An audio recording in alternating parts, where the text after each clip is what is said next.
This series is dedicated to Brother Steve Coakley.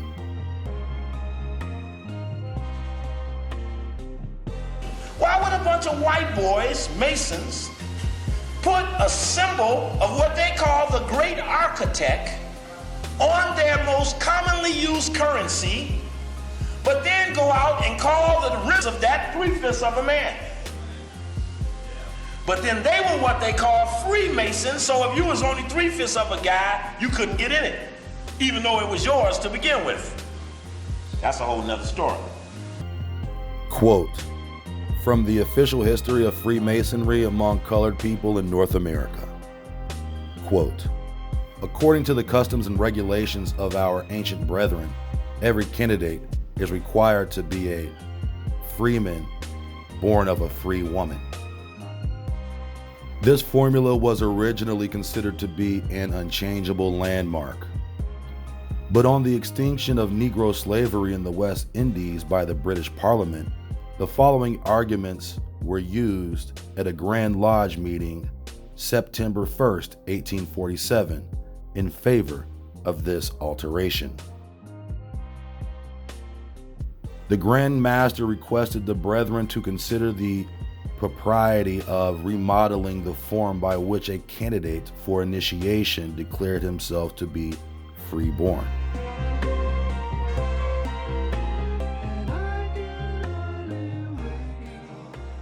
There are, he said, at present moment many men in Jamaica and other places who are free by the law of emancipation, and yet their mothers having been slaves, they cannot conscientiously sign such a declaration, knowing it to be untrue.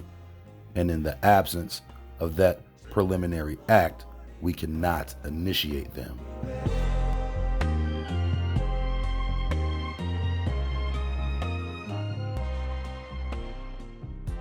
I should be glad to see it altered and therefore move that in the future we substitute the word free agent for freeborn, and that the declaration be thus revised. After a friendly conversation, which lasted some time, it was unanimously resolved that the phrase in the future should be freeman, and the words freeborn should be canceled. End quote. From the official history of Freemasonry among the colored people in North America.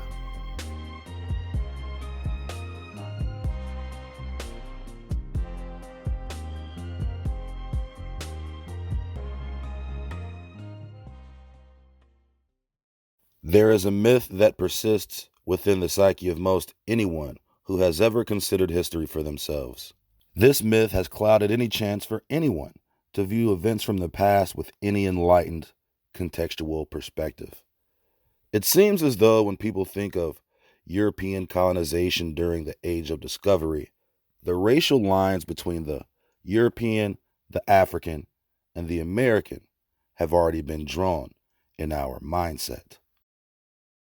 The white Caucasian conquered and exterminated the Mongoloid American and transplanted the Negro African into America for the sole purpose of slavery.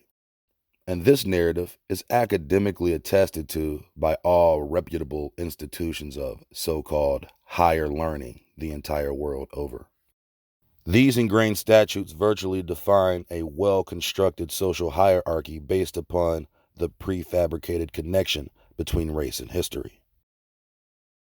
Simply put, by their template, Europe was a completely whiter Caucasian half-continent, Africa was a completely black continent, and America was a completely Mongoloid continent. You'll often hear it stated that Columbus was the first so-called white man to step foot in America. But was that nigga even white, though? Within this template is packaged several pre-formulated conclusions that lead this socio-racial outcome to formulate narratives within the greater scale of the myth. One of these narratives is the out of Africa theory, which is based in Darwinism, that postulates over millions of years of evolution, primates developed into humans. Also neatly wrapped in this conclusion is the Beringia theory, which attests the first people in America were Siberians who immigrated across the Bering Strait from Asia to Alaska. These two theories are the cornerstone for world academic historical fallacy. This fallacy must be protected at all costs. The very same institutions built upon these perpetuations will crumble beneath the lifted veil in due time. These institutions employ their most important agents to the various gatekeeper roles, and of the most imperative jobs of the agent, maintaining that template is the most important. And the most essential part of maintaining that template is secrecy.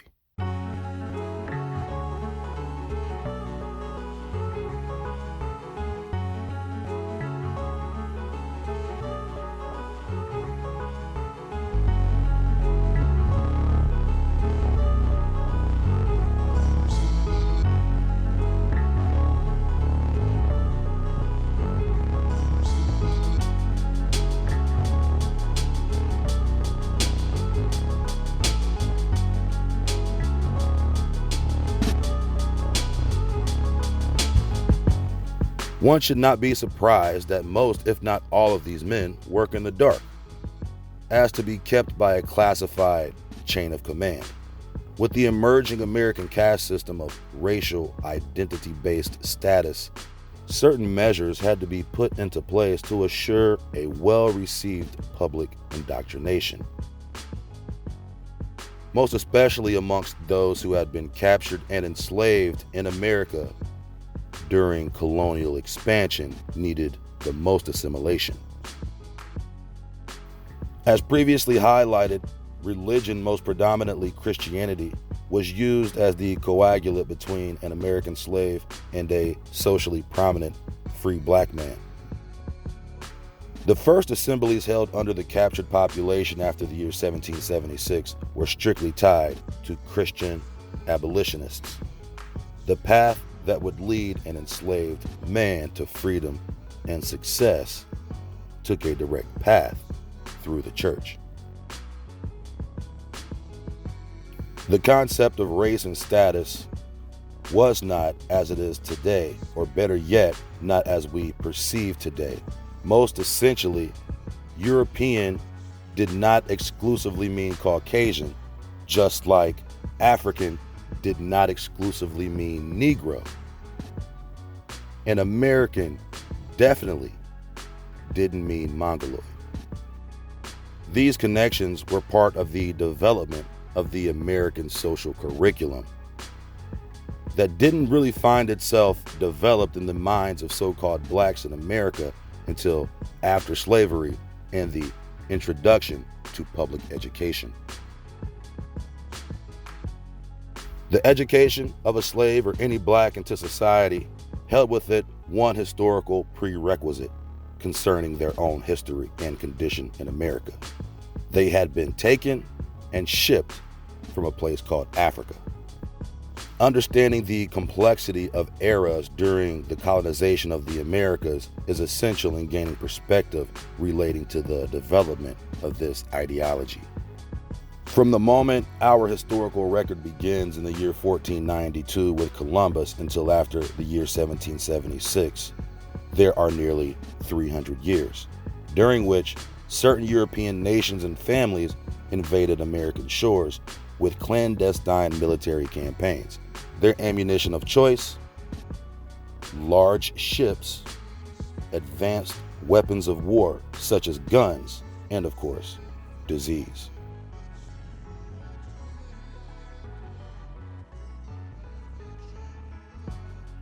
The usual MO for the colonialists was to invade coastal regions and ports to the sea and gradually move upriver inland as they set up forts in strategic positions. Traders and merchants were these men in their interactions with the people of the land, yet agents to the crown in their true duty.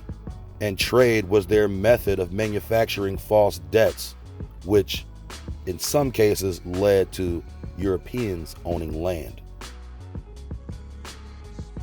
The Spaniards, Italians, and Portuguese were first to make their mark, intruding first the Caribbean, then into Mexico, Central and South America. By the year 1600, the Aztec and the Incan civilizations had been subjugated by the Spanish, and Brazil by the Portuguese was on the same path. By the mid-1600s, the Mayans had begun commingling themselves with their Spanish invaders as a way of avoiding further extermination. But the invasion narrative of North America has a quite different timeline of infiltration, as well as different flags of infiltration. The Spanish attempted to claim areas of Florida, first with Ponce de Leon, then with De Soto, making expeditions into the interior. However, De Soto was eventually killed and the Spanish were ultimately foiled by the Indians in his attempt. However, St. Augustine was set up as an outpost for the Spanish after they destroyed the French Huguenots' Fort Caroline near Jacksonville, Florida. One practice by the Spaniards that seems to go overlooked is the fact that any captured Indian was used as a slave. These people could not have been escaped Africans, as the narrative supposes, because barely any African slaves have been brought to the shores of America. This pattern of enslaving captured natives was also the primary method for containing natives used by the British, French, and even the Dutch.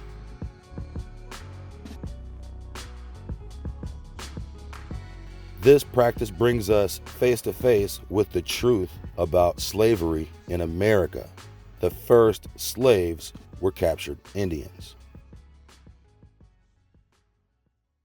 Yet so much emphasis is put on the year 1619 and the arrival of the first African slaves in North America.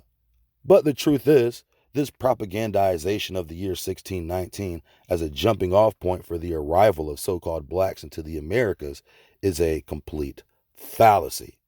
Not only were black people already in America, but even the year 1619 is a rather arbitrary date meant to signify the arrival of Africans into Jamestown.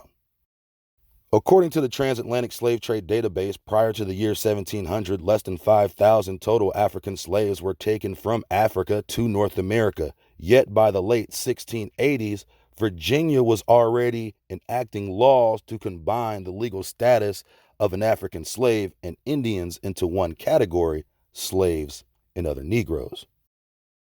According to the database, the highest influx of Africans on the continent took place between 1750 and 1808 after the British banned the slave trade with the Slave Trade Act of 1808. But here's the issue, and here's the secret that must be kept. Who were the colonists fighting in those wars with the Indians? From the Yamasee War until the Trail of Tears.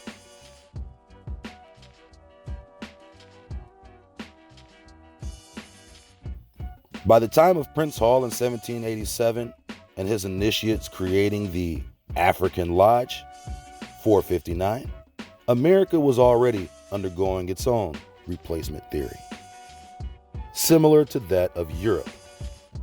And by this time, the French and the British were the major invaders of North America.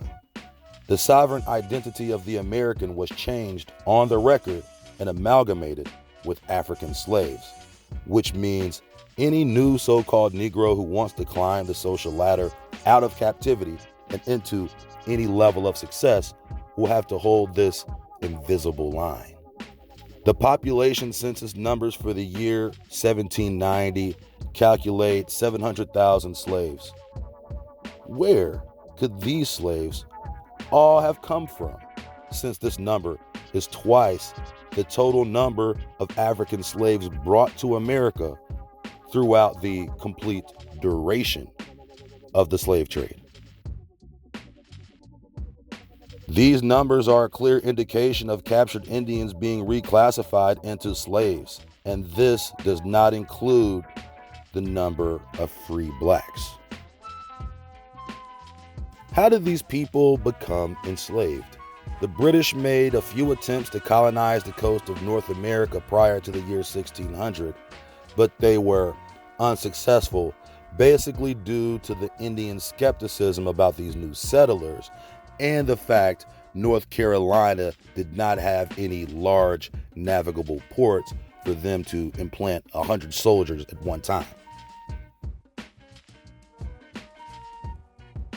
But a little less than 20 years later, the British did establish themselves in the middle of Powhatan territory in Jamestown, Virginia in 1607. From the Jamestown settlement, the colonists were able to set up a network chain supply between them and England, which allowed them to stockpile soldiers and ammunition for the wars with the Virginia Indians, whom had already begun attacking the settlement.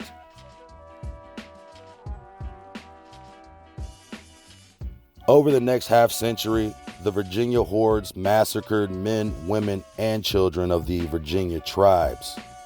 Many were captured and sent to the West Indies, while others were put to hard labor on tobacco plantations in Virginia and Maryland.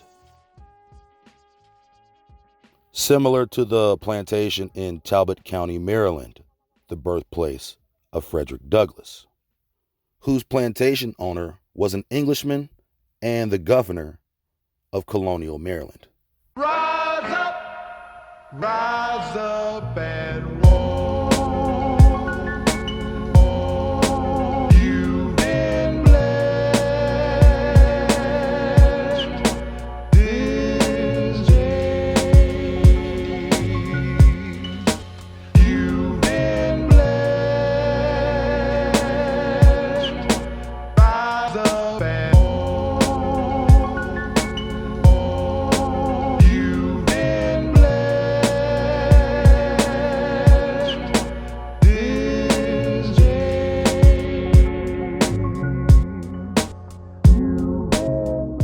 The wars between the colonists and the tribes of Virginia were the first real battles to take place in the present-day United States in which Europeans successfully colonized. But it must be understood that these colonists essentially perpetuated a war strategy under the veil of trade. In Virginia, the first traders and planters were essentially large gangs of criminals with guns who would ambush villages of Indians, capture them, and put them to work on tobacco plantations, which quickly became a cash crop for King James, who retained a cool 20% of colonial profits of the Virginia Company. But the tribes were still not completely subdued. The Virginia colonists were under constant threat of extermination, even up into the mid-1700s. But as their military gained strongholds in strategic positions along rivers, the British gradually began to overtake Virginia with an influx of newly arrived fighting criminals. As a consequence, many tribes thought their only recourse was to enter into treaties with the colonialists in order to preserve their way of life. One of the first proven treaties signed was the Treaty of 1677.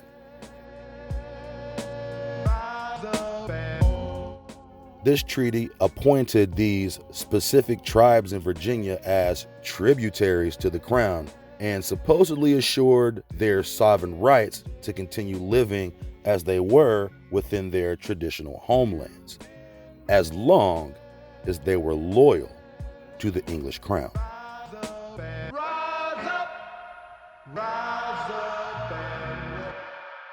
Not all colonists agreed with this plan to include Indians as tributaries, which ultimately led to Bacon's Rebellion.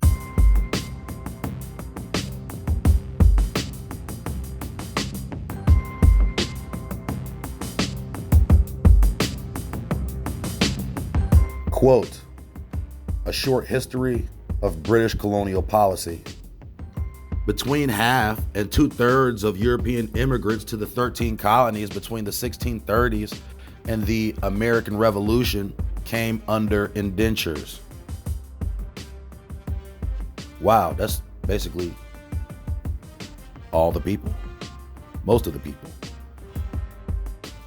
In any case, while half the European immigrants to the 13 colonies had been indentured servants at some time, actively indentured servants were outnumbered by non-indentured workers or by those whose indenture had expired.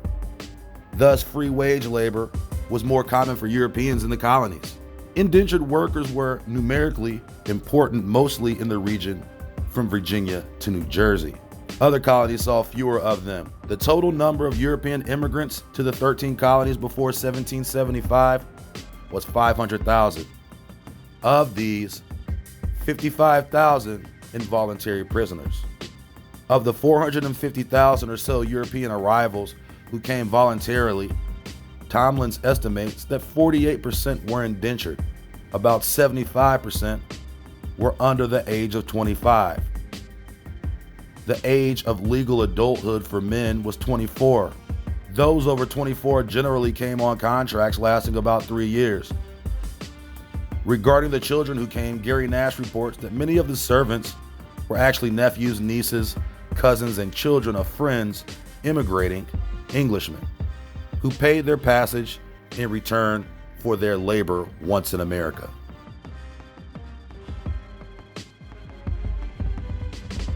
By the beginning of the American Revolutionary War in 1775, only 2 to 3% of the colonial labor force was composed of indentured servants.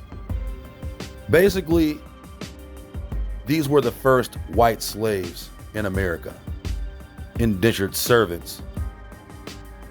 Many of them, as you'll come to find out, criminal. Quote, the consensus view among economic historians and economists is that indentured servitude became popular in the 13 colonies in the 17th century because of a large demand for labor there, coupled with labor surpluses in Europe and high cost of transatlantic transportation beyond the means of European workers. Between the 1630s and the American Revolution, 1/2 to 2/3 of white immigrants to the 13 colonies arrived under indentures. 500,000 Europeans, mostly young men, also went to the Caribbean under indenture to work on plantations. Most indentures were voluntary, although some were tricked or coerced into them. A debt peonage system similar to indenture was also used in southern New England and Long Island to control and assimilate Native Americans from the 1600s through the American Revolution. Quote from America at 1750, A Social Portrait by Richard Hofstadter. Quote, banishment or forced exile has been used as punishment since at least the 5th century BC in ancient Greece. The practice of penal transportation reached its height in the British Empire during the 18th and 19th centuries. Transportation removed the offender from society most permanently, but was seen as more merciful than capital punishment. This method was used for criminals, debtors, military prisoners, and political prisoners. Penal transportation was also used as a method of colonization. For example, from the earliest days of English colonial schemes, new settlements beyond the seas were seen as a way to alleviate domestic social problems of criminals and the poor, as well as to increase the colonial labor force for the overall benefit of the realm. Quote, initially based on the royal prerogative of mercy and later under English law, transportation was an alternative sentence imposed for a felony. It is typically imposed for offenses for which death was deemed too severe. By 1670, as new felonies were defined, the option of being sentenced to transportation was allowed. Forgery of a document, for example, was a capital crime until the 1820s, when the penalty was reduced to transportation. Depending on the crime, the sentence was imposed for life or set for a period of years. If imposed for a period of years, the offender was permitted to return home after serving his crime, but had to make his own way back. Many offenders thus stayed in the colony as free persons and might obtain employment as jailers or other servants of the penal colony. England transported its convicts and political prisoners as well as prisoners of war from Scotland and Ireland to its overseas colonies in the Americas from the 1610s until the American Revolution in 1776.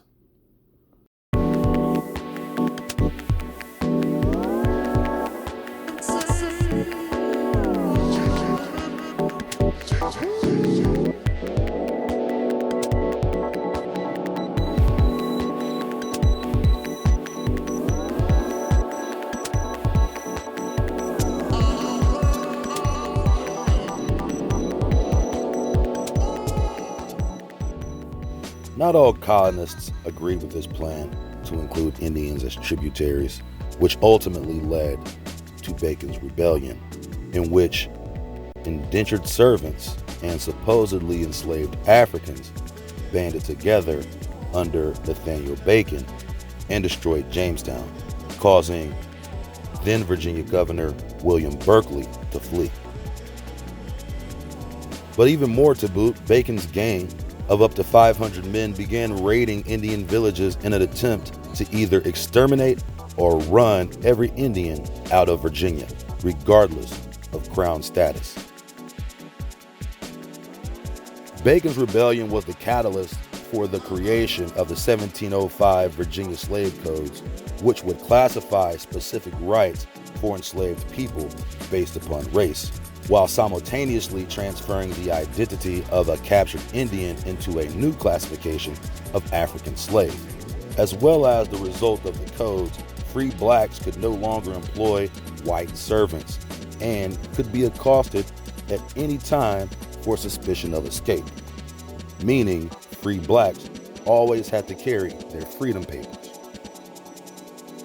Shortly after the initiation of the slave codes in Virginia, a flood of Africans were shipped to America, especially between the years 1750 and 1808. At the same time, European so-called blacks were being inserted into a secret aristocracy as representatives of indigenous Americans. Case in point, Prince Hall, or even Nero Prince.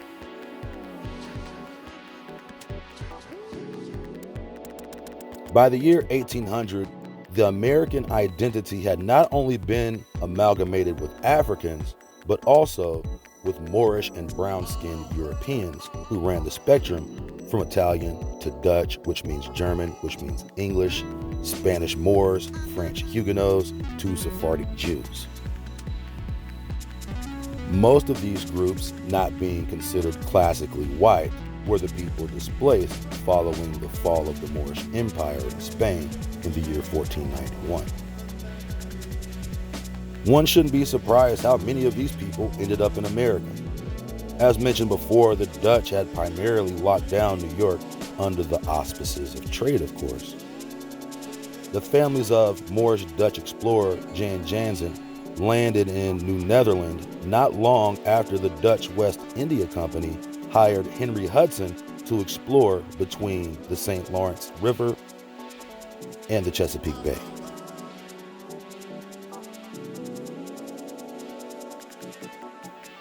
The practice of European nations hiring a foreign explorer to scout and colonize lands is an aspect of colonialism that requires more investigation for contextual clarification.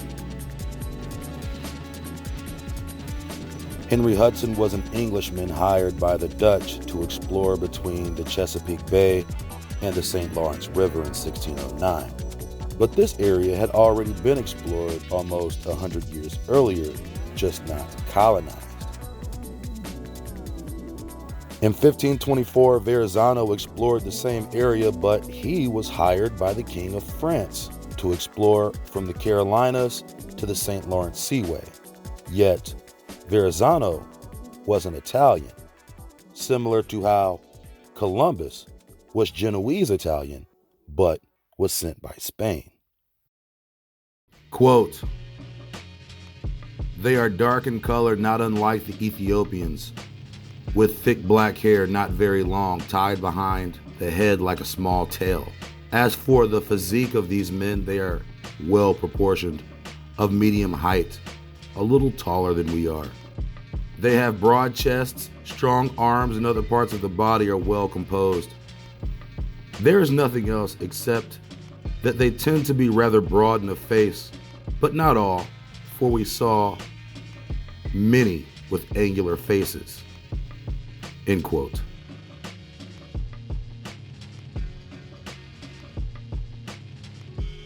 For all of these supposed conflicts between all of the European nations during the age of imperialism, their interstate participation in the face of conflict was phenomenal. Of course, there's no real reason to fight over shit that's not yours. You could just pretend to fight, but secretly work together. Let's be clear, all of these wars between European powers were in Congress to subdue the indigenous people of the land and enslave them. The land was partitioned and traded peacefully between Europeans. That is, even the largest plots of land, like the Louisiana Purchase in Spanish Florida, were ceded to the British with relatively zero drops of bloodshed. The same can't be said for the Indians.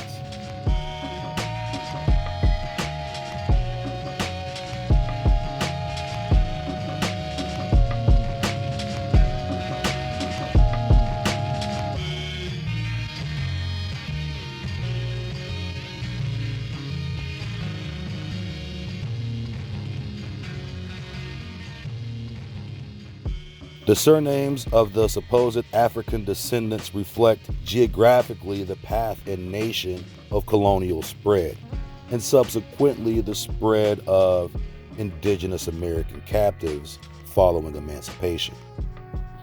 For example, there are several common surnames amongst the general population: Smith, Williams, Johnson, Jones, Brown, Davis, and Miller, just to name a few. And of course, these last names are common to so-called black people as well, although these names point to a specific origin, England, Ireland, or Scotland. These last names represent the majority of slaveholding names during emancipation. Take the name Williams, for example. Most etymologists will say it's English, Welsh, Scottish, or of Irish origin. But foundationally, the names are Germanic, as is the English language. This means that the German-Dutch colonial bloodlines should be associated with English bloodlines as a result of the Norman invasion in 1066. Williams is probably one of the oldest names in the world, as are the others. Yet, as common as these names might be among so-called blacks in America, there are even other names that are considered more exclusively black. In Louisiana, for example, names like Broussard, Boudreaux, Fontenot, Baptiste, Thibodeau, Landry, Gendry, and LeBlanc are predominantly the last names of black people. And of course, these are French names, all of which precede the year 1800.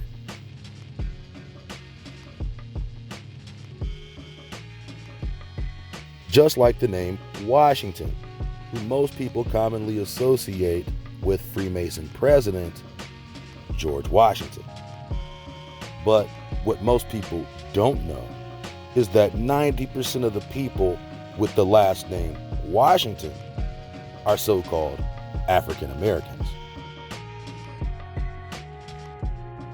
In the most obvious way, this origin points to Virginia, as in the case of Booker T. Washington.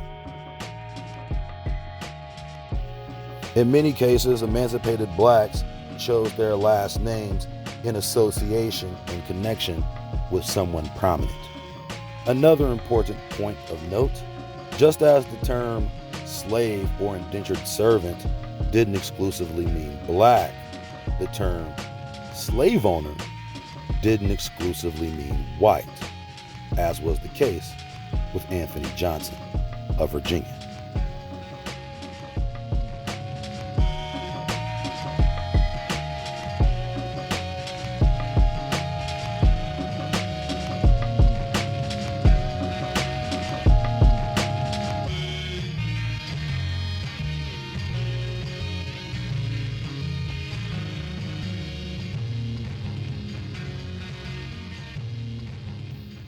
Anthony Johnson was, according to the historical narrative, a Portuguese Angolan who indentured himself until around 1635 when he was qualified for freedom. Let that sink in. He indentured himself and he was qualified for freedom around 1635.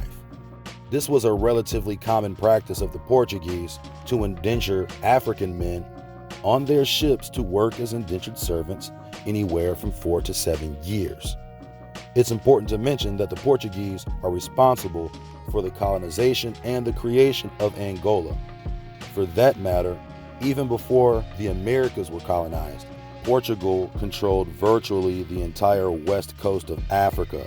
Their coast-to-coast influence over both sides of the Atlantic meant that they controlled thousands of miles of uninterrupted coastline and dominated the sea between Brazil and West Africa.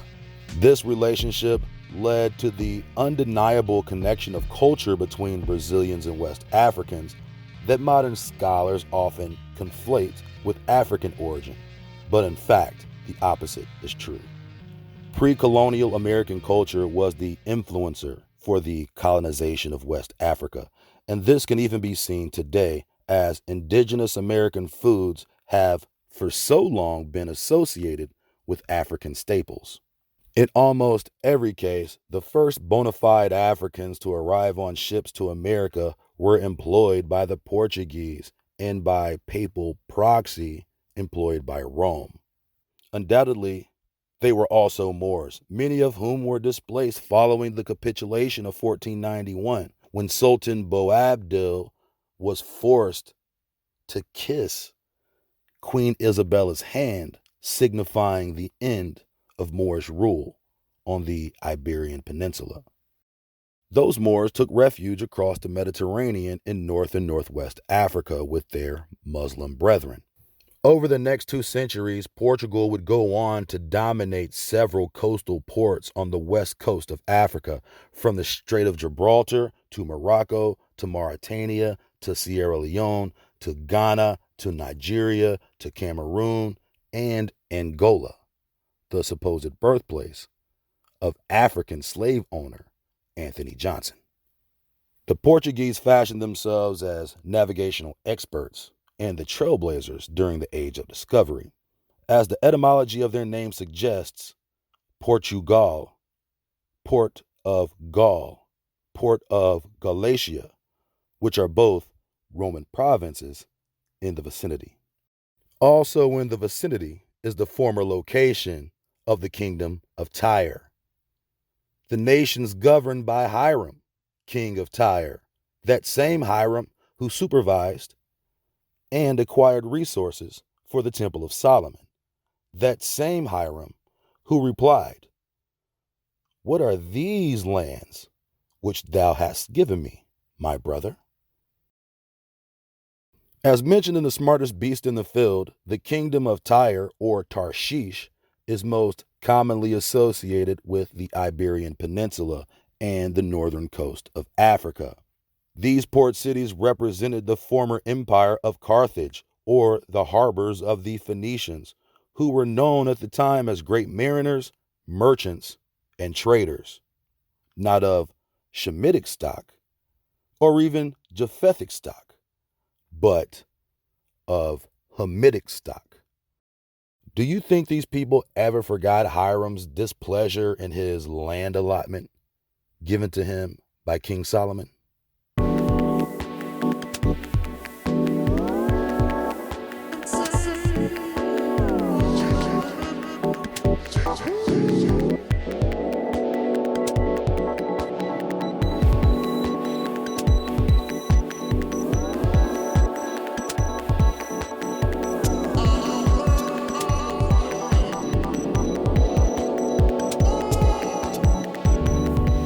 At this point, it should be clear.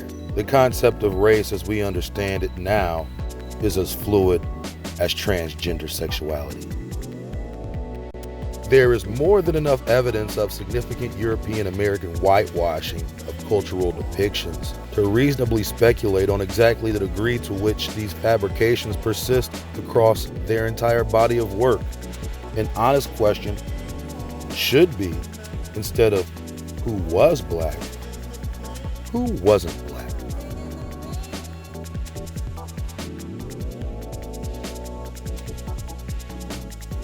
All of the European Freemasons who were initiated across the Atlantic were not white. Europe had no such restrictions as the American lodges, making the first black Masons in America the first black Masonic double agents. Remember, Prince Hall and his men were initiated in Europe and worked for the British military, yet opened a lodge under the representation and service of American blacks just following the Revolutionary War, in which America defeated the British for independence. But as in many cases of war, there's usually a secret hand controlling both sides of the conflict, playing each side against themselves, like some sort of puppeteered live theater in which people die.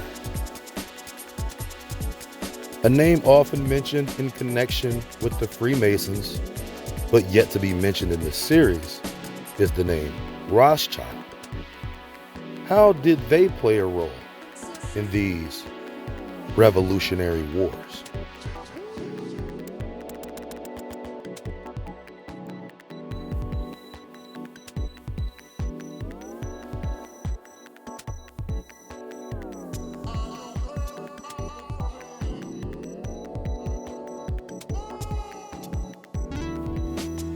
And is there any possible way that the Rothschilds could have actually been black?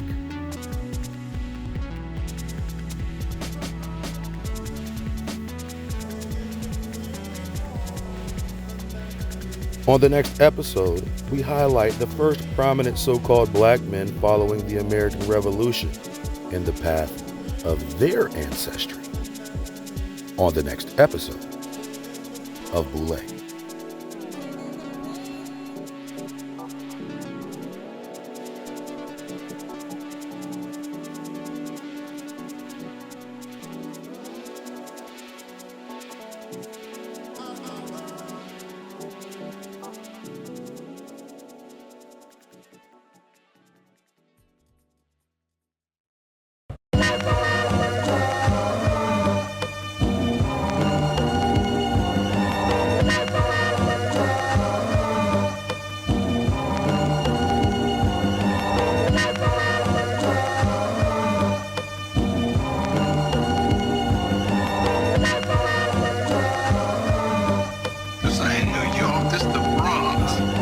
As I take every step, I can see every breath in this frigid landscape. What fire can a man make? And tell me, what chances can a man take if his heart is frozen? What choice he asking his own voice as he waits for a nigga to get sloppy? He stay poised, 10 minutes and he spot him like got him with the drop on him. Opportunity to feed somebody, options. Ain't do it, don't, but when and where, how and why ought to go without saying. My nigga, he ain't playing, these ain't games out here. We untamed out here. And don't nobody give a fuck about fame out here. And if you think a motherfucker caught your name out here, pow, you gotta blow a motherfucker brain out here. Meet and greet a pistol when a nigga gotta eat. Can't take a hot shower, so we gotta pack the heat. And it's a cold, cold world out there. It's a cold, cold world out there.